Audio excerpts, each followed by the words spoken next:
오늘은 요한일서 2장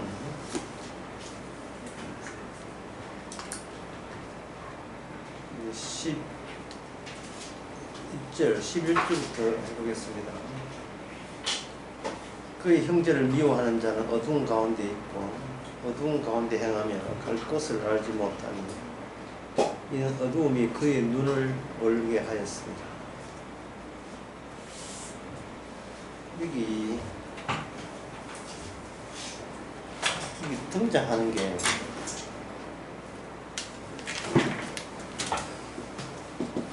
오늘은 뭐가 관련되어 있느냐, 개체가 관련되어 있어요. 개인과 관련되어 있습니다. 개인 하나에 언어가 하나씩 달라붙어 있다. 이건 언어에 대한 인간 세계에서, 인간 세계에서 언어를 하는 것은 그 개체를 지목하게 되어 있어요. 지우개, 개체죠. 이게 휴지, 개체죠. 매직 다 개체잖아요. 사람도 마찬가지고. 남자, 여자, 전부 다 하나의 개체에 따라서 언어가 하나씩 달라붙어 있죠. 아담이 이름 지을 때 그 이름에 실 대상이 있었잖아. 코끼리도 있을 것이고, 다람쥐도 있을 것이고, 홀짝홀짝 다 뛰어다니니까 이름을 붙이는 겁니다. 그런데 여기에 11절에 요한 2장 11절에 보면 이런 말이 있습니다. 어두움. 인간 세계에서의 어둠이라는 것은 요 언어는 그 개체와 이렇게 연결되어 있다. 요 원리에 따라서 어두움은 어디에 해당되느냐 하면 밤에 해당됩니다. 밤은 어둡다. 어두운 것은 밤이다. 예, 밝은 것은 낮이고 낮은 밝다. 그렇게 되죠. 근데 여기 11절에 어두움이 그의 눈을 멀게 했다. 어두움이 그의 눈을 멀게 했다. 자꾸 하니까 인간 세계에서의 어두움이 멀게 하면 안 되죠. 밤에 뭘 해야 되죠. 어두움은 밤에 나는 그 실체에 해당되는 실체를 그 지목하는 그 부사죠. 예, 그 끝을 어두운 밤 이래야 되거든요. 어두운 밤일 때 어두움이 강조됩니까? 밤이라는 게 강조됩니까? 밤이 강조되는 거예요. 밤이 있는데 밤은 환하게 밝지 않고 어둡다 이렇게 되는 거예요. 그런데 어두움이 밤을 제거해 버린다면 어떻게 합니까? 어둠이 밤을 제거한다면 여기에 사람도 있고 책상도 있고 여기 수박도 있다. 수박도 있고 여기 차도 있고 차도 있다. 차도 있고 건물도 있다. 이런 모든 개체를 한꺼번에 다 제거하는 방법은 뭘까요? 어두움이 와버리면 이것은 전부 다 제거 대상이 되는 겁니다. 예, 요한일서에서 사도 요한이 쓰는 것은 이것은 인간 세계에서 통용되는 언어가 아니라 언어의 세계가 아니라 낯선 언어예요. 낯선 언어. 이 낯선 언어 어디서 나왔느냐 하면은 예수님에 의해서만 예수님의 입장에서만 쓸 수 있는 언어를 지금 사도 요한이 요한일서에서 사용하고 있습니다. 예수님만 쓸 수 있어요. 한번 적어볼게요. 이 낯선 언어라 하는 것은 예수님만 쓸 수 있다. 그렇다면 이 낯선 언어가 어디서 나오느냐 하는 겁니다. 여기 예수님이 여기 계시고 주변에 제자들이 있었잖아요. 있었죠. 주변에 제자들 많은 사람들 있었잖아요. 이 주변에 있는 이 사람들 예수님의 말을 해석했습니까? 안 했습니까? 해석했어요? 뭐 안 했어요? 해석 못했죠. 여기 유대인들도 있겠죠. 유대인들은 예수님의 말을 해석했습니까? 뭐 해석 뭐였습니까? 못했죠. 인간들이 예수님의 말을 해석 못한 것은 인간들은 어느 언어를 사용하느냐 하면 인간의 개체와 관련되어 있는 언어를 사용하기 때문에 예수님의 말씀을 해석을 못하는 겁니다. 그래서 이와 같은 우리가 지금 임시적으로 길러낼 수 있어요. 예수님의 해석자는 예수님 뿐이다. 예수님이 하신 일을 해석할 수 있는 사람은 오직 예수님 뿐이에요. 그 이유가 뭐냐면 모든 사람이 예수님을 버렸기 때문에 그렇습니다. 모든 사람. 자, 십자가가 뭐냐? 십자가가 뭐냐? 이라고 할 때, 이 십자가에 대해서, 십자가에 대해서 해석을 두 개를 할 수 있습니다. 하나는 인간 1번은 인간 언어에서 십자가를 해석할 수 있겠죠. 인간의 십자가. 그 다음에 인간에서 쫓겨난, 인간과 결별한 낯선 언어에서 십자가 해석이 있을 수가 있다. 사도 요한은 이 두 가지 다를 대비시킵니다. 사도 요한이 여기 요한 1세에서 두 가지 다를 대비시키죠. 자, 십자가가 뭐냐? 십자가는 그 당시 정치인들이 주동해서 거기에 다른 유대인 백성들이 거기에 합세해서 예수 그리스도를 살해시킨 그 사형시킨 사건 또는 형태를 이게 십자가다 라고 이야기하죠. 왠지 진도 나간다가 좋은 게 아니고 하나 우리 한번 설명해 보겠습니다.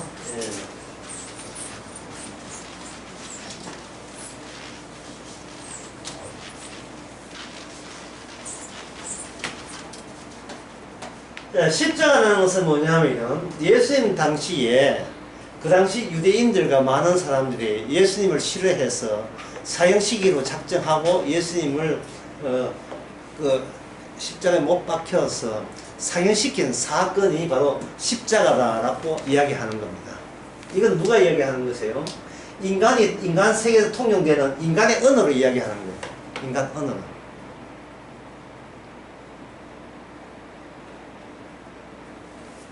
그런데 예수님의 언어로 이야기해 봅시다. 예수님의 언어는 십자가는 뭐냐? 십자가는 뭐냐? 그냥 피예요. 또는 화목제물입니다. 그냥 화목제물. 이게 피는. 이게 피라는 게 어디에 나오냐면 요한 1장에 나오죠. 1장 7절. 그 아들 예수의 피가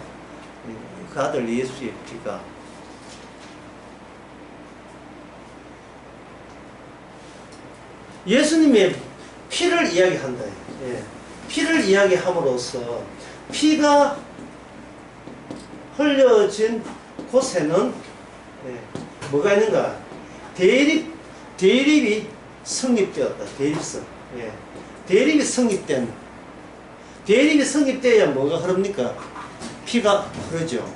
그러면 예수님이 십자가가 피가 생산되는, 피가 양산된 그 사건이라면 이 이야기는 십자가는 뭐냐? 모든 인간을 하나님의 적으로 간주한 사건. 모든 인간을 하나님의 적으로 간주한 사건이 십자가예요. 다윗과 솔로몬의 차이점이 많이 있습니다만은 다윗은 어떤 차이가 있냐면 다윗은 피를 흘렸어요. 자기 피 흘린 게 아니고 상대방 피를 막 흘렸죠. 이건 뭐냐면 전쟁 중이라는 겁니다. 자, 전쟁이 되려면 우호적 관계예요. 안 그러면 적대적의 관계입니까? 적이 있어야 전쟁이 일어나죠. 그러면 솔로몬과 다윗의 차이점은 솔로몬은 그 전쟁에서 이미 모든 적들은 이미 굴복되었다는 사실을 보여주는 왕이 솔로몬이에요. 이제 수요를 했죠. 솔로몬이 모든 사람이 무화과와 포도나무 안에서 안정을 취했다 이렇게 되어 있어요. 그러면 전쟁이 솔로몬 때에 안정을 취했다는 말은 솔로몬 이전에 아주 결사적인 서로의 정체를 노출시킬 수밖에 없는 전쟁이 있었다는 걸 전제를 하는 거예요. 그게 다윗이 피를 많이 흘린 거예요. 그리고 그 승리는 다윗에게 주어져서 다윗의 자손인 솔로몬이 안정적으로 그 백성들이 평화로운 시대를 보낼 수 있었다. 그래 되는 겁니다. 그러면 언약은 솔로몬 언약입니까? 다윗 언약입니까? 다윗 언약이죠. 솔로몬 언약 없습니다. 에스겔에 보면 다시 내가 메시아를 온다 할 때 솔로몬을 보내겠다는 겁니까? 다윗을 보내겠다는 겁니까? 다윗을 보낸 거, 솔로몬을 보는 게 아니라 다윗을 보는 게. 왜냐하면 다윗을 보내줘야 이 적의 개념이 거기서 뚜렷하게 등장하기 때문에 그렇습니다. 그래서 이걸 정리하면 뭐냐면 예수님께서는 적이 있는 곳에 오셨다. 적이 있는 곳에 오셨다. 근데 이 적들은 뭐냐면 자체적으로 서로 통용하는 언어가 있었다. 언어.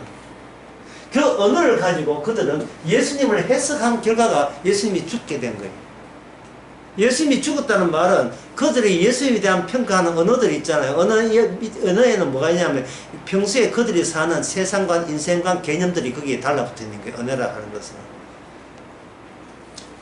무슨 말이냐 하면은 남자, 여자 이 개념을 지금 한 살짜리 아이가 남자, 여자 개념을 압니까? 모릅니까? 몰라요.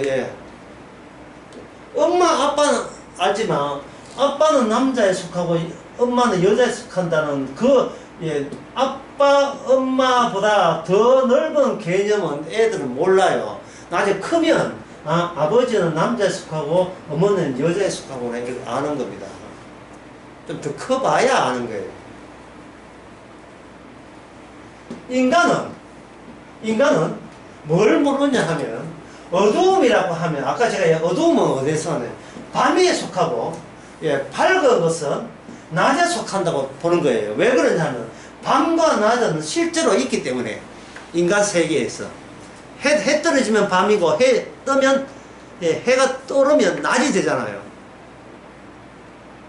그게 인간의 생각이죠. 그런데 인간은 뭘 모르냐면 어두움을 몰라요. 어두움 모르니까 모르는 빛을 몰라요. 그러니까 예수님 말씀에 어두움과 빛을 섞어버리니까 무슨 말인지 모르는 거예요. 내가 빛으로 왔나니 이 무슨 말인지를 몰라. 이게 내가 빛으로 왔다는 말은 이걸 예수님의 적이 있는 곳에 오신 이 취지에 의하면 너희들은 다 어두움이라는 거예요. 너희들은 다 어두움이다. 너희들은 어둠이라는 것을 인간 세계는 받아들일 수가 없어요. 인간들이 통용하는 개념, 인간 통용되는 개념에 의하면 어둠이라는 게 없습니다. 그냥 밤이 있고 빛의 개념도 없어요. 그냥 빛이라 하는 것은 뭐냐면 낮을 빛이라 하는 거예요. 낮을 빛이라는 개념을 21세기까지 더 파급해서 연구한 게 뭐냐면 양자물리학이라는 거예요. 양자물리학, 입자냐 파동이냐 파동이냐 입자냐 뭐 그거 하는 거.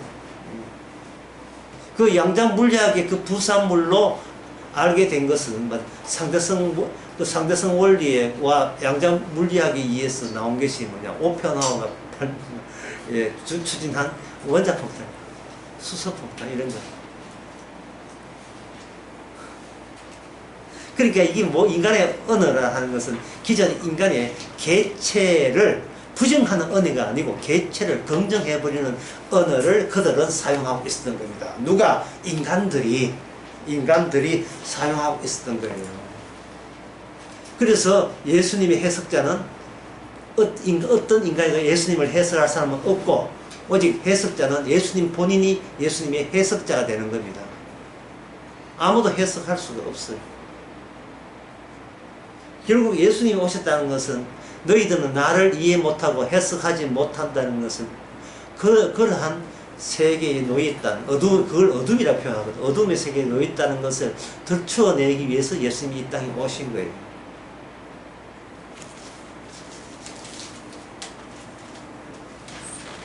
잘 아시겠죠? 네, 그러면 잘 아시겠죠? 이 묻는다 의미가 있어. 잘 아시겠죠?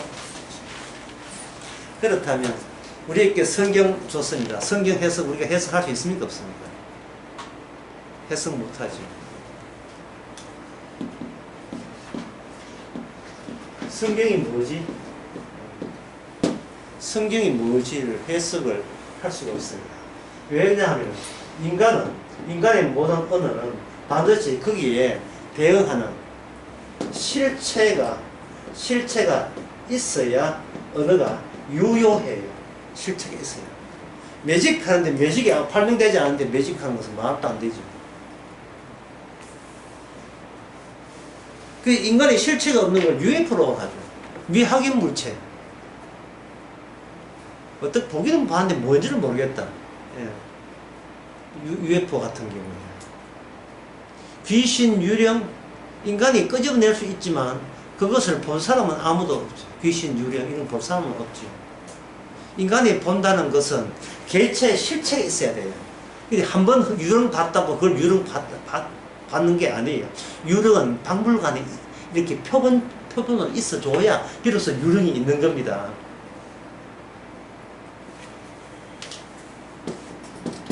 박물관 실체들의 집합소. 과거 실체들의 집합소가 박물관입니다. 실체들의 집합소예요. 이들에게는 뭐가 붙어있냐? 언어가 붙어있어요. 그리고 지금 현재가 됐다가 내일이 되면 오늘이 될 것이 오늘이 살았던 것은 어디에 들어갑니까? 박물관에 하나의 리스트가 들어갈 계산 후보감이 되죠. 왜? 실체들이 있으니까. 실제로 있으니까요. 근데 이게 바로 이에서 인간은 언어 체계가 확립되고 이것이 하나님의 뭐가 되냐? 예수님의 적이 되는 거예요. 예수님의 적이 되는 거예요. 인간은 십자가를 이해하지 못합니다. 왜 그런냐면 본인이 하나님의 적이라는 것을 간주할 수가 없어요. 왜 그러냐면 하나님은 실체가 아니기 때문에, 실체가 없기 때문에. 하나님은 실체가 없어요. 예. 예수님이 죽었을 때 예수는 사형수라는 실체를 사형수라는 단어로 이야기할 수 있어요. 까불다가 덩치 보면 죽었다 그게 되는데 예수님이 부활하고 난 뒤에는 어떻게 됩니까? 예수님은 실체가 있습니까? 없습니까? 없어요. 만지지 말라 하거든요. 근데 실체 없는 그것을 사도 바울부터 사도 요한이 그걸 실체로 만들어버린 거예요. 그러면 인간의 해석의 한도가 드러나 버린 거죠. 인간은 모든 것을 해석하되 예수님한테 걸리면 그 모든 것은 거짓말이다. 인간 세계에서 이거는 컵이고 이거는 뭐 이거 조명이고 이거는 에어컨이고 라고 인간이 했던 이것이 그게 인간에서는 이게 서로 인정을 하는데 예수님한테 걸려버리면 전부 다 거짓말 되는 거예요. 이거 이제 조금 이거 MP3 보장인데 이게 뭐지? 인간한테 물어보면 이거는 MP3 보장입니다. 주님한테 물으면 어둠입니다. 이게 어둡다는 거예요. 예수님이 말씀하실 때 그렇게 말씀을 해버린 거예요.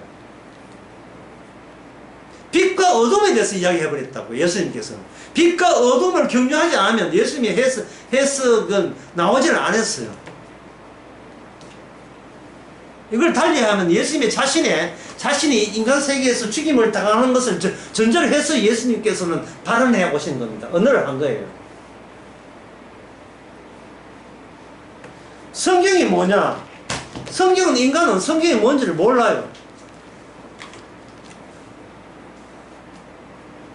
그냥 옛날 수의자에 썼던 글 이래 돼요. 그게 어둠의 해석이에요. 하여튼 인간에게 내놓는 것은 다 어둠에서, 인간 자체가 어둠에 속하기 때문에 어둠에서 나온 것은 전부 다 어둠의 해석이라서 하나님에 대해서는 하나님과의 적대적 관계를 형성할 뿐입니다. 방금 제가 지금까지 이야기하는 것을 간단한 그림으로 설명해 드리겠습니다. 너무나 간단해요. 너무 간단해서 웃긴다 할 정도로 간단해요. 이게 이 세상입니다. 이 전체 동그라미 이 세상. 여기에서 예수님이 나타났어요. 예수님이 뭐냐 하면 나는 빛으로 왔다고 얘기했어요.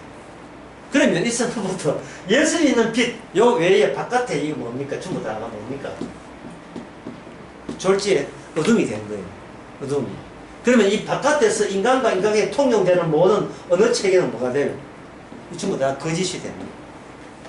거짓. 어두움에서 예수님을 해석을 해내지를 못한 겁니다. 그 해석을 해내지 못한 결과가 뭐냐? 예수님을 십자가 못 박아 죽게 한 겁니다. 그래서 십자가가 뭐냐? 십자가가 뭐냐? 인간들은 사형당한 것이다. 예. 우리에게 대들다가 성전을 헐라 하다가 정치범을 맞아 준 게 십자가다.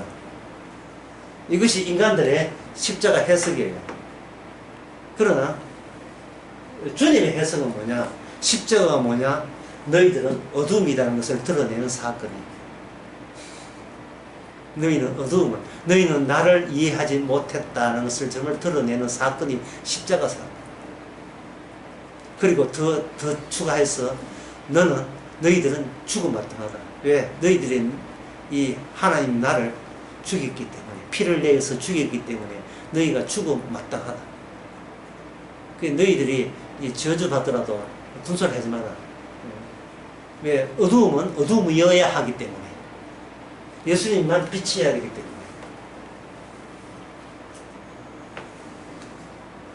사도는 말하기를 예수님의 빛이 이것이 기름 부음, 성령의 오심으로써 빛의 영역이 드디어 이게 뚜렷하게 돼요. 예수님 이후에 사도들 뚜렷하게 되게 되면 뭐가 이것과 비교해서 뭐가 뚜렷하게 등장합니까? 어두움이 더욱더 어둠으로 진하게, 이게 진한 게 아니고 진하게 더욱더 깊이를 더하겠죠. 요한 1서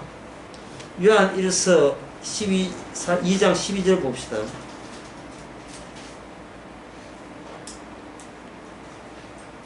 자녀들아 너희에게 쓰는 것은 너희 죄가 그의 이름으로 사함을 얻게 되죠. 여기 뭐 나오냐면 너희 죄, 너희 죄.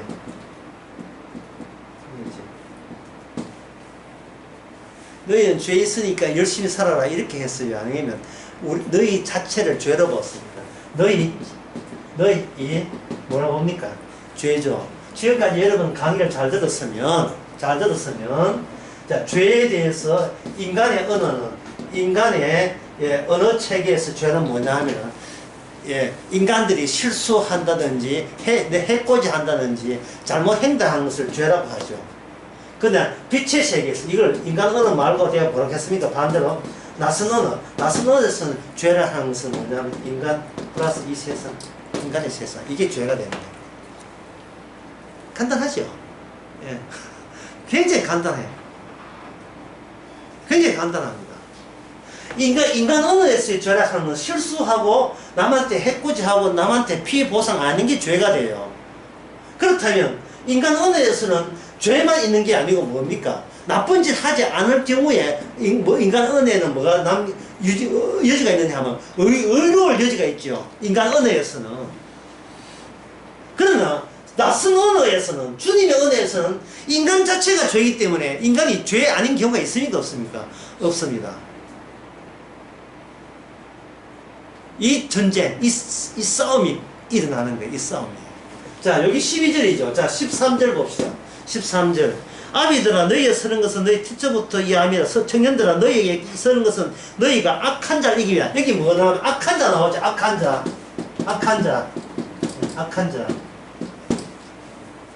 자, 악한 자 1번. 인간 언어의 악한 자는 뭐냐? 인간 언어의 악한 자. 악하다 하는 것은 바로 인간의 윤리, 도덕과 체계와 사회의 사이의 연합과 단합을 훼손하는 행위, 인간의 공동체의 발전과 유지에 방해되는 행위, 악한 행위입니다.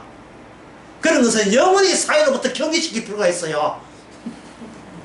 사형시키든지 무기징역 하든지. 예? 그걸 사람들은 악한 죄라 해요. 그래서 이게 인간 은혜에서의 악한 자라 하는 것은 개체가 있습니다. 교도소 가면서 개체가 있어요. 그런데 낯선 언어에서의 악한 자는 뭡니까? 이 어둠의 세계 그 자체예요. 악한 자. 어둠의 세계 그 자체입니다. 더 구체적으로 해서 낯선 언어에서의 악한 자가 뭐냐? 인간 언어를 사용하는 자가 악한 자예요. 인간 언어로 사용하면서 인간 언어로 자기를 이해하고 세상을 파악하려고 하는 것이 악한 자입니다.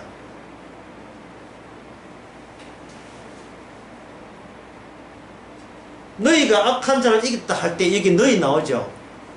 여기서 결국 요한 1서에서는 뭐냐? 두 그룹이 생겨요. 빛에 속한 자, 너희.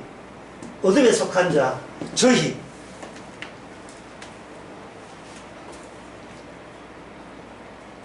저희와 너희의 구분, 그 구분은 바로 낯선 언어에 의해서 구분되는 거예요. 인간의 언어로 해서 구분되지 않습니다. 그러면 지금까지 이야기해보면 들어보면 여러분들이 이런 생각을 가져야 돼요. 그러면 낯선 언어에서 나를 지칭한 게 있느냐? 나를 지칭하는 나라는 개체, 실질적으로 나라는 개체를 지적하는 그런 낯선 언어에서는 그런 언어가 있느냐? 없습니다. 없어요. 그럼 낯선 언어에서는 뭐가 있느냐? 아들이 있어요. 아들이 있고 자녀가 있어요. 아비가 있어요. 나는 없어요. 인간 세계에서의 언어에서 나는 있으니까 있지요. 나라고 하는 여러분들이 나가 되는 거예요. 그러면 너는요? 나가 아닌 다른 사람들을 너라고 하는 거예요. 늦게 온 너. 여기 앉아온 나.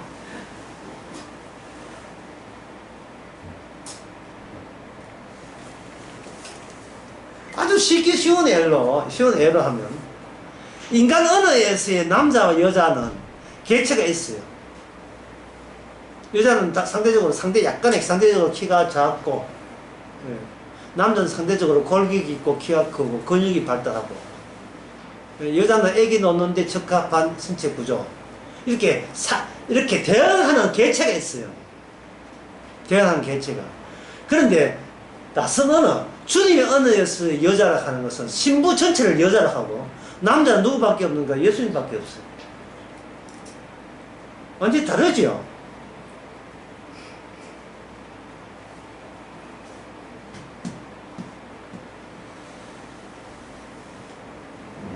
그래서 내가 남자인데, 낯선 언어 성경에서는 뭐냐면은 예수님이 신부라고 이야기할 때 우리는 나라는 남자에서 예수님이 신부가 되려면 어떤 경로를 거쳐서 내가 이 땅의 낯선 언어에서 남자라는 것은 예수님에 의해서 이게 제거 대상이 된다고요. 그러니까 낯선 언어가 해석하려면 어떤 작업이 진행되느냐 하면은 인간의 언어의 개념들이 전부 다 딜레이터 삭제되고 연이어 삭제되는 그런 과정을 거쳐야 되는 거예요. 나도 삭제되고 너도 삭제되고 우리와 그리고 그 어둠의 세계는 저희로 이게 구분되는 겁니다. 어쨌든 그 기본은 뭐냐? 인간은 끝까지 해석할 수 없다는 거예요. 예수님은 해석할 수 없다는 거예요. 해석할 수 없으니까 예수 믿는 것도 거짓말이죠. 예수 믿는다는 것은 결국은 예수 믿는다, 누구를 믿는다는 그 인간 언어의 끄트머리에는 반드시 누가 있느냐 하면 어떤 것을 믿음으로써 이익은 내가 챙긴다. 믿는 나한테 이익이 온다는 그 개념이 달라붙어 있습니다.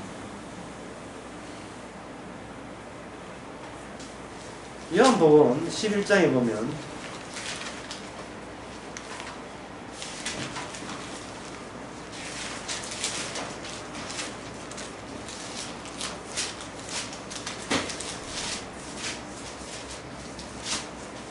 요한복음 11장 50절에 보면 한 사람이 백성을 위해 죽어서 온 민족이 망하게 하지 않는 것이 너희에게 그 다음에 뭐 하냐 너희에게 11장 50절 한 사람이 백성을 위해서 죽어서 온 민족이 망하지 않게 되는 그것이 그 다음에 뭡니까 너희에게 유익한 줄로 생각지 아니한도다 하였으니 이 말은 누가 이야기하냐 그 당시에 가야바가 대제사장 중에 한 사람이 가야바가 이야기한 거예요. 한 사람 죽여서 우리 모두가 이익을 얻자 이 이야기하거든요. 그렇게 했는데 요한복음 뭐냐 하면은 이거는 대제사장이 스스로 한 말이 아니고 예수님께서 그 민족을 위하시고 그 민족뿐만 아니고 하나님의 자녀를 모아서 하나가 되기 위해서 죽으실 것을 미리 말씀하시는 것이라 되어 있어요. 미리 말씀하시는 것이라. 인간의 언어에서는 반드시 그 언어를 사용하는 자에게 이익이 돌아오는 식으로 인간의 언어는 그 입에서 인간을 출발하게 되어 있다는 겁니다. 출발하게 되어 있어요. 가게에 손님이 온다. 어서 오세요 했다. 이 말 나갔죠. 그 이익은 누구한테 돌아옵니까? 손님한테 옵니까? 그 말 나한테 오잖아요. 나한테.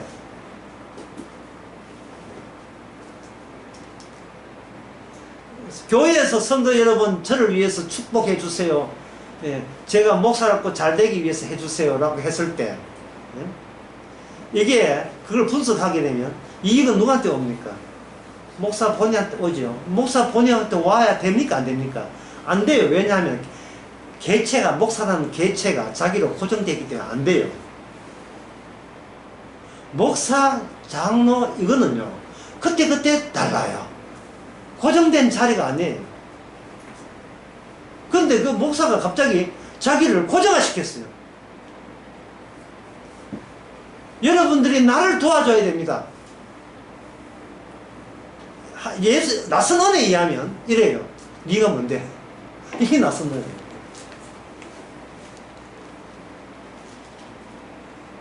그럼 안 도와주면 어떨 건데? 안 도와주면 복음이 전파되지 못하고 안 도와주면 이 동네에 그 성역화가 안 되고 이런 또 소리를 한다 이 말이죠.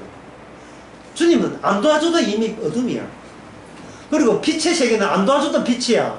네가 왜 뭔데 네가 끼더라. 네가 왜 네가 그 유명한 말 있잖아. 네가 왜 거기서 나와? 영탁이 한 말이죠. 네가 왜 거기서 나와? 네가 자 얼쩡거리지 십자가 앞에 얼쩡거리지만 네 낯선 언어만 이야기해. 네 인간 언어 남들 설득시키고 납득시키고 구원시킬 생각하지 말고 낯선 언어만 내뱉으라고요. 왜? 예수님이 그렇게 했기 때문에. 예수님은 한 사람을 건지기 위해서 인간 언어를 사용하지 않았어요. 낯선 언어를 이야기하는 거예요. 왜? 모든 사람이 예수님 말씀에 의해서 본인들이 열심히 살렸고 애쓰고 애 키우고 뭐 바르게 하는 그것을 낯선 언어는 하나씩 전부 다 딜레트 제거해 나가는 거예요. 제거해 나가는 거예요. 예? 존 웡이다. 존은 어디죠? 예? 킬러. 오늘 저거 죽이고 그 다음에 저 쏴 죽이고 저 쏴 죽이고. 주께서 말씀을 주시는 것은 우리를 죽이기 위함이에요. 우리를 죽이기 위함이에요. 살리기 위함이 아닙니다. 왜? 우리는 끝까지 악착같이 우리의 이익을 생각하기 때문에, 우리의 유익을 생각하기 때문에.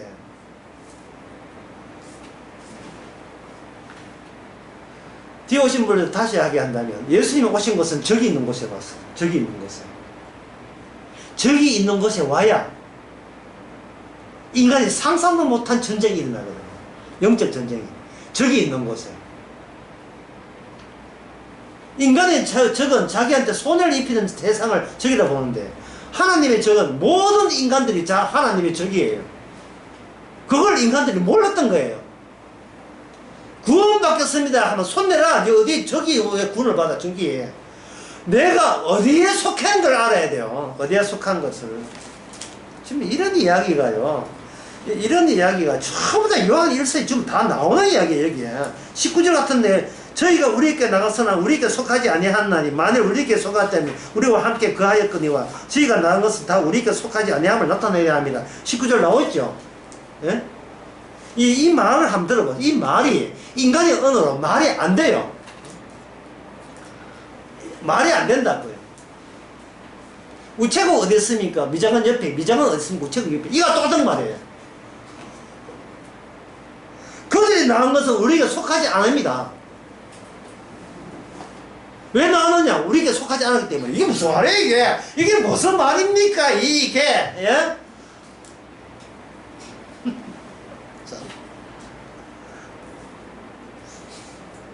그들이 왜 나왔습니까? 우리가 속하지 않은 것을 나타내기 위해서 나갔다.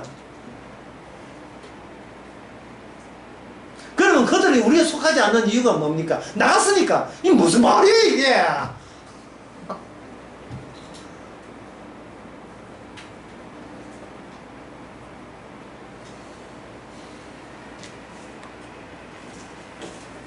이 그림을 다시 보세요. 이 그림이 빛이 오기 전까지는 어두움이 또 없었어요. 어두움도 없어요. 그냥 인간 세계예요. 인간 세계는 뭐가 통용된다? 인간의 언어가 통용되는 거예요. 인간의 언어가. 인간의 언어로 통용되기 때문에 그 당시에 그들 사안의 구약성, 그들은 구약이 아니고 성경이죠. 성경을 뭐로 이해했습니까? 인간의 이 말로 이해를 한 거예요. 구약을. 이걸 지켜서 우리에게 뭐가 주어진다? 유익이 주어지잖아. 유익은 이 세상 삶뿐만 아니라 죽어서 천국 가는 것도 포함되겠죠. 성경을 준 것은 우리에게 유익을 이해합니다. 우리가 얼마나 거룩할 수 있고 얼마나 선할 수 있는가를 보여주기 위해서 성경이 줬다는 거예요. 이렇게 성경을 해석했던 그들 손에 누가 죽었습니까? 예수님 돌아가셨잖아요. 예? 예수님 돌아가셨지요. 예수님 돌아가시고 난 뒤에 역시 인간의 세계는 그냥 인간의 세계예요. 예수님 까불다가 잘 죽었다 이런 인간의 세계예요. 인간의 어느 세계입니다. 그런데 예수님이 죽고 난 뒤에 여기서 부활됐어요. 부활되니까 여기서 갑자기 뭐가 생겼어요? 평소에 예수님이 하신 그 말씀이 이게 일리가 있는 게 아니고 인간에 의해서 배척받은 분이 그 말씀이 유일하게 실질적 현실을 연결해내는 거예요. 연결해내는 거예요. 진짜 현실, 진짜 실질, 진짜 세계는 예수님의 언어에 준해서 퍼지게 돼 있어요. 이게 이거 진짜 소름 돋지 않습니까? 이거는 예? 이게 뭐냐 하면은 내가 인간이 알고 있는 서로가 알고 있는 언어를 사용했다는 그 자체만으로 우리는 어두움이며 하나님의 원수였다는 것이 들통나는 겁니다. 내가 뭐 한 것도 없어. 그냥 사람이 납득되고 이해되는 말을 사용했다는 단지 그 이유 때문에 우리는 주님을 해석하지도 못하고 해석 못하기 때문에 믿지도 못한다는 사람의 대상으로 규정을 받게 되는 거예요. 뭘 알아야 믿지요. 알아야 해석이 돼야 분석이 되지. 해석도 안 되는데 뭘 믿어요. 가짜 예수만 만들어놓고 믿을 뿐이죠. 가짜 예수만. 인간끼리 통용되나? 참 예수님 좋은 분이다. 그건 뭐예요 그거? 좋은 분이면 그래 십자가 죽었어요. 그래 좋은 분이면. 예? 4대 성인이 있는데 손가락 댔어. 손가락이 왜 그러더라고요. 공자 부처 그 중에 4대 성인이 무슨 이런 말이 다 있어요. 4대 성인을 사람들이 꼽을 때 사람들이 속이 왜였어요? 이게 5대 성인을 배우로 까는데 5대 성인이 누구냐면 본인들이에요. 왜? 이유가 뭐냐? 4대 성인을 존경한다는 그 자체가 내가 얼마나 존경스러운 대상이냐 이런 뜻이에요. 이 주일 낮에니까 그런 얘기했죠. 난 아버지 어머님 존경합니다. 이리 와. 네 아버지 어머니 존경하는 거야. 아버지 어머니 존경한다는 너 자신을 존경하는 거야. 분명히 해. 인간의 모든 언어는 자기의 유익을 위하여 언어를 타인에게 말하게 돼 있어. 발설하게 돼 있어. 자기 유익을 위해서. 그 유익 때문에 돌아가신 분이 누구냐? 예수님이십니다.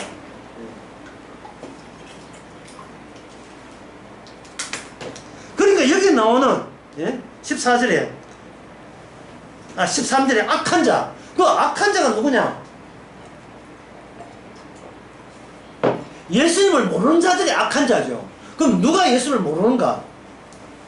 기존의 인간 언어의 개념을 굳게 쥐고 있는 인간들은 예수님에 대한 해석이 불가능하죠. 안 되죠. 악한 자가 안 될 수밖에 없어요. 다 악한 자예요. 14절. 아이들아 너희에게 선 것은 너희가 아버지를 알았습니다. 아비들아 너희에게 선 것은 태초에 계신 이를 알며 청년들아 내가 너희에서 너희가 강하고 하나님의 말씀이 너희 속에 거하시고 너희가 흉악한 자를 이기으며 여기 흉악한 자가 등장하잖아요. 흉악한 자. 근데 흉악한 자로 알 수 있는 것은 뭐냐면 하나님의 말씀이 어디에 거해야 돼요? 너희 속에 거해야 돼요. 너희 속에. 그럼 너희는 예수님 돌아가실 때 너희는 없어요. 없는데 빛이 등장하면서 여기서 성령의 기름 부음 이렇게 계속 나옵니다. 성령의 기름 부음이 되면 이 빛의 세계에서 뭐가 등장하냐면 너희가 등장해요. 너희가. 이 너희는 나를 말하는 게 아니고 어떤 포지션, 위치, 아버지를 부를 수 있는 자녀, 아이, 아비, 형제 이런 식으로 등장하는 거예요. 이런 식으로. 나 구원받았다가 아니라 우리가 구원받았다가 되는 그런 새로운 집단이 등장합니다. 이 집단의 특징은 뭐냐? 낯선 언어를 이해한다는 거예요. 낯선 언어를 이해한다는 것을 어떻게 알 수 있느냐? 이 세상의 모든 것은 그리스도 빼놓고 모든 것은 악한 자라는 사실을 이해했을 경우에 비로소 그 사람은 낯선 언어의 암호를 해독했다. 다시 말해서 예수 그리스도를 해석했다 이 말이에요. 예수님을 해석합니다. 해석하니까 예수를 믿을 수 있죠. 비로소.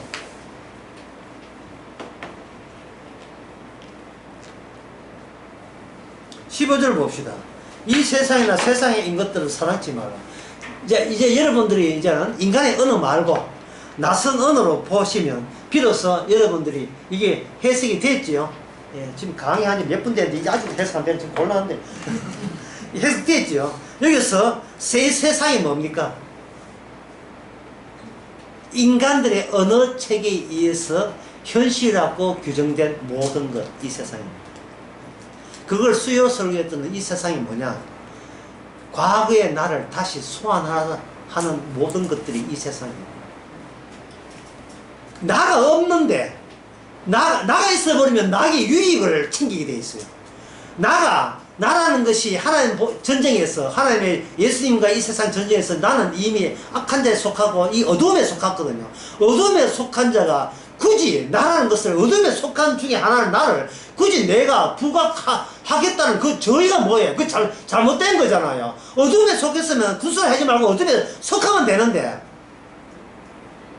그 어둠에 속했지만 나는 또 특별히 아닌데 이래 나오면 그거는 어둠이 아니죠. 그거는 회색이고 옅은 거죠. 약간 어두운데 약간 어둡든지 이런 거죠.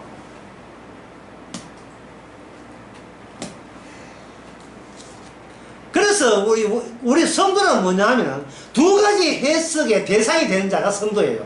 낯선 언어에 대해서도 대상이 되고 인간 언어에 대해서 대상이 되고 그 둘 사이의 차이를 다 알고 있는 자가 성도입니다. 왜냐하면 기름 부음이 있기 때문에.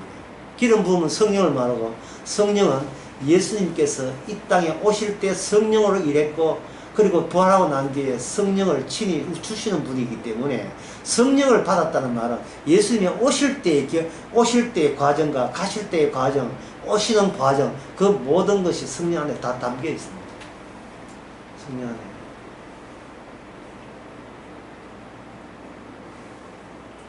그러면 성령은 여기 빛의 세계에서 이야기하죠.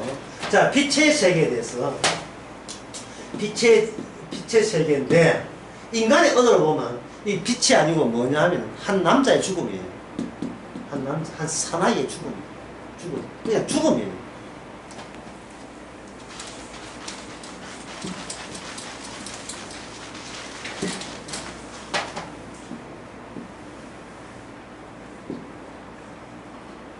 이 뭐처럼 생겼지요? 피라미드. 왕의 묘실. 그래? 여기 내려가서 여기 또 하나 예, 방이 있고 위로가 있고 여기 위에 또 하나 위로가 있고 이쪽은 뭐냐? 북극성. 북극성. 피라미드는 피라미드거든요. 피라미드. 피라미드는 죽음을 다루는 죽음을 관리하는 죽음을 관리하는 죽음을 어떻게 관리하냐? 이 왕의 미라거든요. 왕의 미라를 여기서 우리가 인간에서 할 수 있는 것은 여기 가서 그 다음에 죽음이를 뭐냐 하는 북극성은 우주의 고정점. 북극성은 항상 한 지점 북쪽을 향하여 하게 되어 있어. 이걸 옛날 고대인들 알았던 거예요. 중심 변하지 않는 고정점으로 이 왕의 죽음은 그쪽으로 빠져나가야 된다는 거예요. 왜 이런 아이디어가 있느냐 하면 인간의 탄생과 죽음이라는 이 인생 경로를 우주가 동그랗다면 딴 것은 이렇게 변화하지만 고정점만 어떻게 합니까? 고정점은 그 자리를 유지하고 있죠. 안 변하지요. 그래서 진리라는 것은 고정되어 있으니까 그 진리를 찾아서 그 왕의 죽음과 진리를 연결시키려고 하는 것이 피라미드의 건축 목적입니다. 죽음을 다루는 겁니다. 이 죽음 처리죠. 이게 인간에 어디서 나온다고요? 인간 언어책에서 나온 거죠. 인간 언어책. 언어에는 개념들이 있고 사상들이 있고 전통이 있고 과거의 지식들이 거기에 담기기 때문에. 그러면 여기서 이 주인공이 누구예요? 이 죽음의 주인공 누굽니까? 이게 일단 왕이죠. 이 임금이 그렇다면 임금에 소속되어 있는 모든 백성들도 요 코스를 따라서 영원한 우주의 중심, 영원히 변하지 않고 영생 얻는 그 지점에 우리도 갈 희망을 얻겠지요. 왕이 먼저 가야면 뒤따라 가면 되니까요. 이게 인간의 언어예요. 인간의 죽음에 대한 자세 또는 태도를 나타내 주는 겁니다. 주인공이 누굽니까? 인간이죠. 그런데 이 주인공이 인간 세계에서 어느 세계에서 주인공이 누굴 죽였어요? 이 땅에서 하나님을 죽였죠. 그러면 이런 식으로 인간을 주인공으로 여기는 그것 자체가 하나님 앞에 뭐가 됩니까? 적이 되는 거죠. 왜? 죽였으니까. 피 흘려 죽였으니까. 그동안 인간의 과학, 철학 수고 많이 했다. 수고 많이 한 거예요. 자신의 한계를 드러내는데 아주 열심을 노력을 다했어. 열심. 지금은 피라미드 안 하고 어디로 갑니까? 화성 달로 가죠. 냉동해서. 나중에 과학이 발달해서 냉동 그거 다시 해동시키면 다시 영원히 살 수 있다고. 예.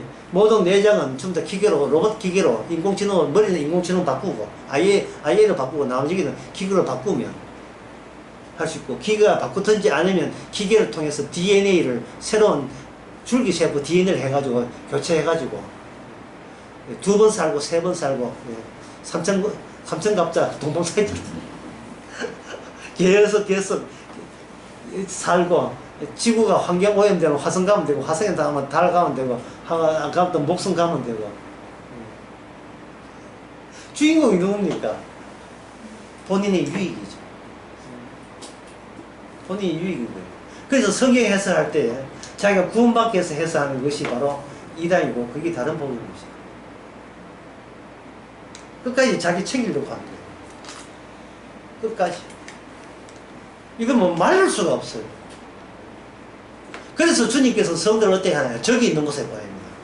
아버지가 예수님 아들을 적이 있는 곳에, 적이 우글거리는, 뱀이 우글거리는 곳에 한복판에 보내는 것처럼 오늘날 성도들로 하여금 그곳에 보내야 비로소 12절 죄가 뭔 줄 알고, 13절 악한 자가 뭔 줄 알고, 14절 흉악한 자가 뭔 줄 알고, 15절 이 세상 자체가 이것은 하나님의 적이라는 것을 성도를 통해서 증거되게 하시는 겁니다.